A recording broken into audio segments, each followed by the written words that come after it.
Australia is now preparing for war in order to avoid it. Their historic new increase in defense spending and China's dependence on them for iron ore make them an important ally. Australia's defense funding for 2024 will be $35 billion, just over 2% of their GDP, and up from $20 billion in 2021. They've signed a new trilateral security agreement with the United States and the United Kingdom that will give Australia's Navy a new weapon that only 6 other nations in the entire world have. Major upgrades are being made to their northern army, air, and naval bases. But all of this was done at a major cost. China's boycotted $4 billion worth of Australian products and commodities in an attempt to coerce them into bending to their will. The Australian Defence Forces Down Under will grow by 30% once the new plan is implemented. The country's permanent military ranks will increase from 59,000 to nearly 80,000. But will it be too little too late? Let's look at the revolutionary new weapon systems that Australia is choosing to invest in, why the nation is so geopolitically important, and whether or not China's attempts to coerce Australia have been successful. But first, I want to tell you about this video's sponsor, Morgan & Morgan. In 2020, there were over 5 million car crashes. That's more than 15,000 a day and 600 an hour. And did you know that you're not suing the person who hit you, rather their insurance company? Those in an accident can be entitled to more than you think. Injured and don't know where to start? With Morgan & Morgan, it's so easy. With Morgan & Morgan, you can submit a claim without ever having to leave your couch. In 8 clicks or less, you can submit a claim to Morgan & Morgan. If you're ever injured in an accident, you can check out Morgan & Morgan. For more information, go to forthepeople.com or dial #law. That's #529 from your cell phone.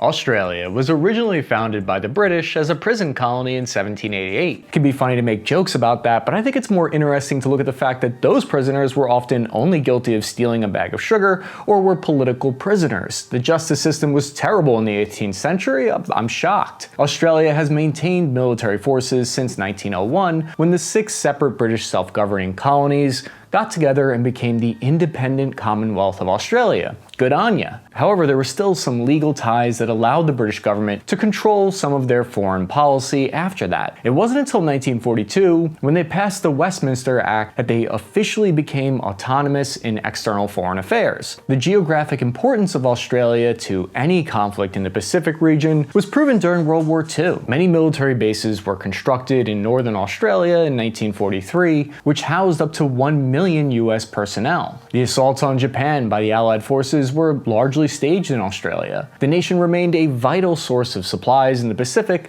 until the end of the war. The same could be true for a conflict in Taiwan in the future. Except there's one problem. The world is much smaller today. So Australia in the missile age is aware they're no longer as protected by their geography. For example, China's DF-31 ground missile has a range of 7,000 kilometers and can reach Australia in 8 minutes. Barely enough time to get a final game of cricket in. China and Australia at their closest points are about 2,500 miles apart, pretty much the same distance as one end of the United States to the other. For context, it's like 3 times closer to China than the United States is. The Australian Army and the United States have quietly been working on 4 new military sites in northern Australia, costing $740 million. Details of this were only publicly released in 2021, and I had to dig real hard to find it. But basically what I think they're doing is building infrastructure to support a worst case scenario ahead of time. Evidence that this is the case comes from a panel of 5 specialists in aspects of defense policy who wrote a report called Red Alert for Sydney Morning Herald, which is one of the nation's most read papers with about 8 million readers. They claim in the event of a war, 200,000 US troops would likely head to their allies in Australia, not unlike how they did in World War II.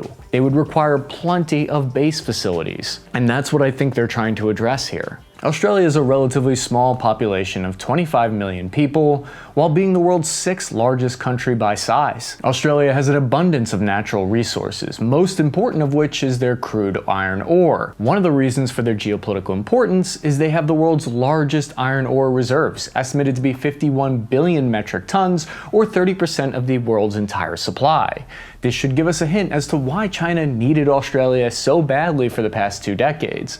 Iron ore is essential to making steel, which is necessary to build a strong industrial base. China needed the iron ore to build infrastructure projects, roads, highways, defense products, and their entire Belt and Road project. Beijing imports 60% of their iron ore from Australia and is heavily dependent on the commodity. So why can't China just mine their own iron ore supply domestically?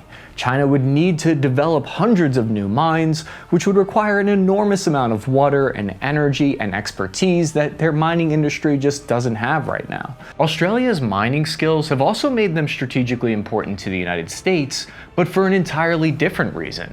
America has struggled to successfully mine rare earth elements that are necessary for high-tech weapons production like the F-35 and cruise missile guidance systems. Meanwhile, China currently has around an 80% monopoly on these rare earth metals, and they've threatened to withhold them from the West with sanctions which would destroy the West's defense industry. Australia is key to fixing this massive vulnerability because they have the world's 6th largest reserves of rare earth minerals, and they have a skilled mining company, Lynas, which is already the 2nd largest producer. This will allow the West to no longer be reliant on the supply of rare earth metals from China. Both of those great powers require resources from Australia. So it's clear Australia has a lot at stake to defend here. While some national governments are secretive about their defense strategies, the Australian government is one that routinely publishes 100-long page documents that are accessible online. These papers show us a clear change in mentality in their defense structure. The 1986 Australian Defense Review, for instance, concluded that Australia was one of the most secure countries in the world, distant from the main centers of global military confrontation. That was 1986, and if we're truly in a second Cold War today, Australia now finds itself dangerously close to the center of confrontation this time around. Because the Defense Strategic Update, published in 2022, was one of the first significant shifts in Australia acknowledging they need to adapt to deter China. Then the 2023 review set the agenda for ambitious reform to their defense structure and posture. The review cautions that modern warfare has, quote, radically reduced Australia's geographic benefits,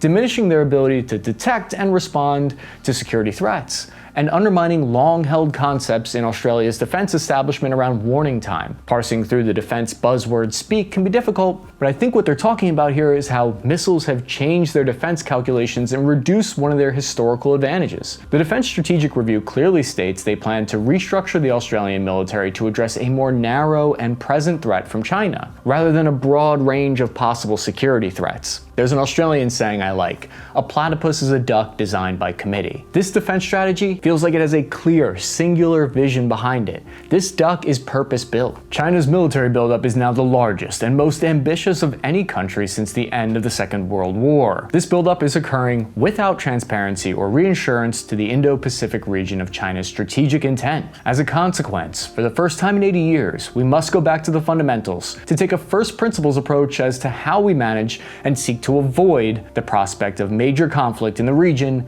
that directly threatens our national interests. This is straight from the Australian Defense Review. And so to address these new concerns, Australia has developed a new spending strategy. It focuses heavily on the Air Force and Navy, the two branches that got the least amount of love during the past 2 decades of counter-terror missions. So for example, 8.3 billion USD will be spent on acquiring new equipment to counter this missile threat, much like what we've seen with what Japan's new defense spending is doing. A lot of it is focused on missiles, ground missiles, air missiles, missiles. For example, the American LRASM by Lockheed Martin is a crazy capability. The missile can control itself mid-flight to avoid incoming fire. It'll be attached to their brand new Australian F-35 aircraft to enable air deliverable strikes against well-defended maritime targets. One of the Australian Defence Force's biggest acquisitions is a fleet of 72 American-made F-35A aircraft for about $16.4 billion dues, or AU. Tyndall Air Base in Australia's Northern Territory has been modernized to accommodate up to 6 American B-52 bombers. According to the War Zone run by aviation expert Tyler Rodgeway, it's not unusual to see a US B-52 bomber stationed in Australia, but this will allow them to stay for longer periods of time. I'm assuming this means extra nice Air Force barracks and chow halls. Australia is clearly pivoting away from their ground forces to invest in naval and air assets. Apparently, the US is paying for the upgrade to this airbase at around $100 million.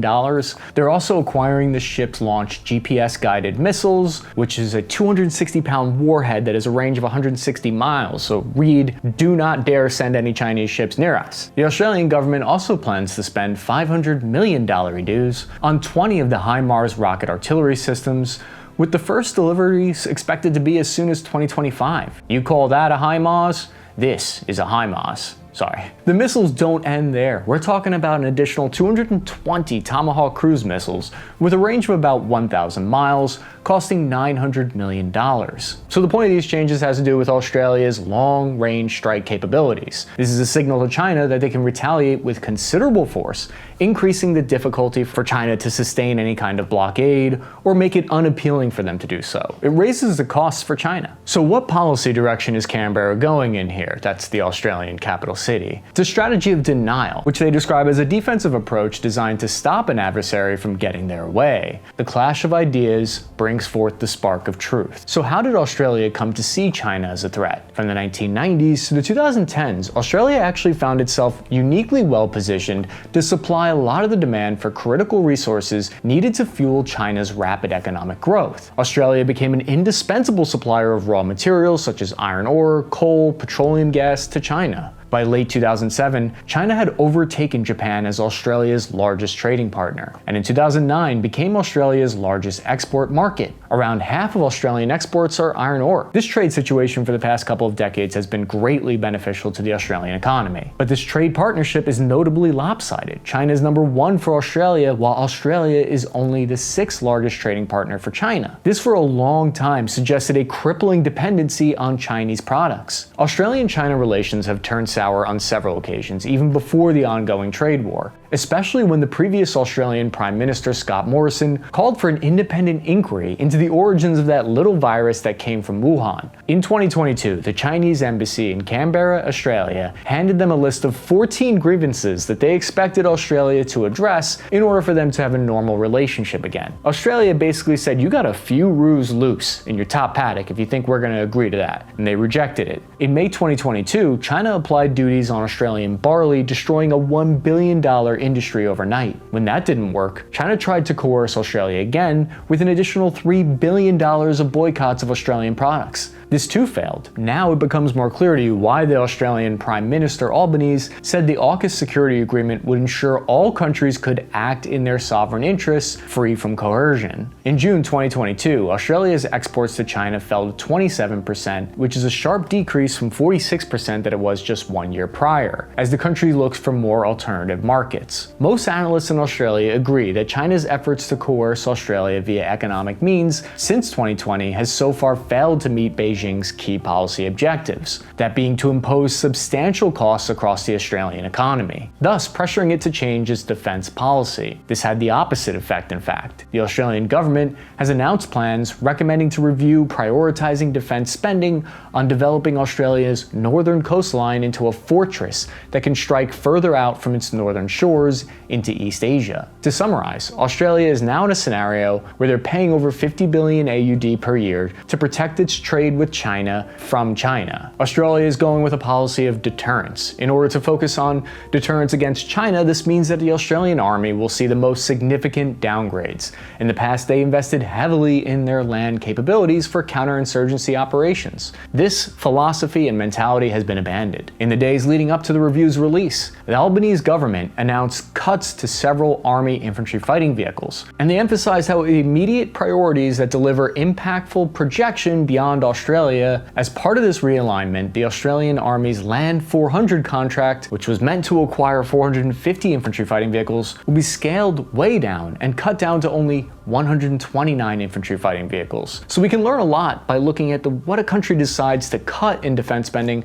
as much as what they decide to invest into. Land 400 started around 2008, so it's interesting to see how quickly priorities change. It was going to be Australian Army's largest acquisition in history, aiming to replace their old 431 ancient M113s. The competition was between the German Lynx and the South Korean Redback. But now the decision has been deferred by Australia to later in 2023. The cricket bat is mightier than the pen and the sword combined. So this all might sound like pretty standard stuff until you find out where all of these cruise missiles will be fired from. Australia is getting 3 new nuclear-powered submarines. This submarine acquisition is described as the single biggest leap ever in Australia's defense capabilities. The only reason this purchase was possible is thanks to the AUKUS Security Pact, AUKUS. The US and Australia and the United Kingdom will work together to deliver nuclear submarines to a foreign nation for the first time in 6 decades. Announced in September 2021, the trilateral AUKUS Pact is a huge deal. Australia's Prime Minister Anthony Albanese said the AUKUS plan marked a new chapter in their relationship with the US and United Kingdom. It signals that Australia isn't going to try to hedge their bets between the rivals of Beijing and Washington like many other countries are trying to do right now. Instead, they're putting all their kangaroo eggs in one basket by choosing to make a strong statement of allying with the United States. Currently, only 6 countries in the world have nuclear submarines: China, France, Russia, and the United Kingdom, the US, and India. Welcome to the sub club, Australia. A new triple entente in the Pacific is forming, consisting of Australia, Japan, and the United States allied against China. It wasn't a guarantee that Australia would choose the United States as their main security partner. From an economic point of view, in fact, it might have made more sense to partner with China. But I think states don't make decisions purely based on the economy and money. To some extent, the way nations behave, I think, mirrors human nature. In fact, ideology and values play a key role when choosing who your allies are, and Australia closely aligns with. They have their roots in Western thought when it comes to notions of individual freedom and democracy. I mean, blimey, we've been allies, brothers in arms together in every war going back to World War I.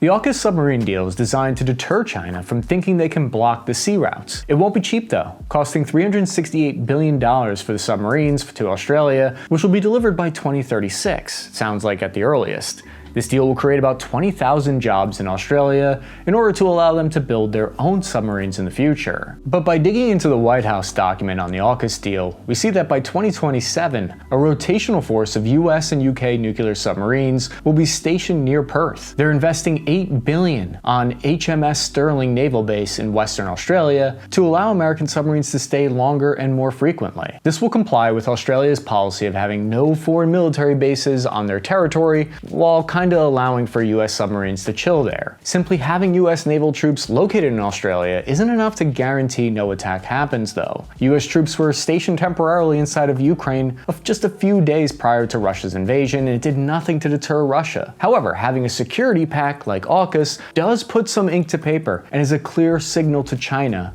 about the security alliance. A record 58% of Americans and a similar 63% of Australians believe the alliance will make them more secure. Nearly half of Australians responded to the poll stated that they wanted their nation to send military forces along the United States in the event of a crisis in Taiwan. But are those nuclear submarines at the disposal of the US Navy in the event of that conflict? Possibly not. Australia's Defense Minister, Marles, said that the deal had no implications that they would join the United States in the event of a conflict in Taiwan. The answer to that is of course not. This could of course just be the standard answer that's given due to Australia and the United States having a policy of strategic ambiguity towards Taiwan. Yes, the fact that they are an island helps their defense, but there's a flip side to the coin, because it also means they're geographically isolated, which also makes them vulnerable to being cut off from the world and its major security partners in a time of crisis. The real cause for concern is an old-fashioned naval blockade that cuts Australia off from their trading partners. The review states, the defense of Australia's national interests lies in the protection of our economic connection with the world and the maintenance of the global rules-based order. No worries, aware of this, Australia is pivoting to focus on their navy. The AUKUS agreement aims to solve this defense problem. While not officially meant to counter any single nation, China has already criticized the pact as an obvious and direct threat to their own national security. That's fine, she'll be right. Compared to the conventionally powered submarines Australia has been using, nuclear submarines can go faster, carry more, run so quiet they're undetectable, and have virtually unlimited dive time. Diesel-electric submarines in the past, they needed to come to the surface to let their diesel generators recharge for the submarine's batteries, making them much easier to detect even with only a snorkel above the surface. If a war broke out in the South China Sea and Australia only had conventional submarines, it wouldn't be that much of a help against the Chinese Navy. According to a study by the Center for Strategic and Budgetary Assessments in Washington, they would be able to spend only 11 days in the conflict before needing to head back to refit. A nuclear submarine would last 77 days. Australia's defense industry officials have warned about challenges they will face. For example, Australia cannot just rely on American supply chains during times of conflict. In August 2022, CSIS analysis of Australia's defense industry found Australia had divested itself of large parts of its manufacturing capacity. Australia's manufacturing shrunk to 5.5% of their GDP as of 2022. A major part of the defense review is about how Australia needs to invest in their ability to produce these weapon systems and missiles themselves domestically in the future, because as we saw earlier, the majority of these missiles, aircraft, and submarines are all coming from the United States defense industry. What we're seeing is an expansion of air, naval, and army bases inside of Australia, and an investment in aircraft, missiles, and submarines. The more I create these videos on these different countries, the more I think we might be headed into a second Cold War. We might already be in one, but maybe we'll cover that in a future video. I'm your average infantryman, Cappy. That's all I've got. Thank you for watching.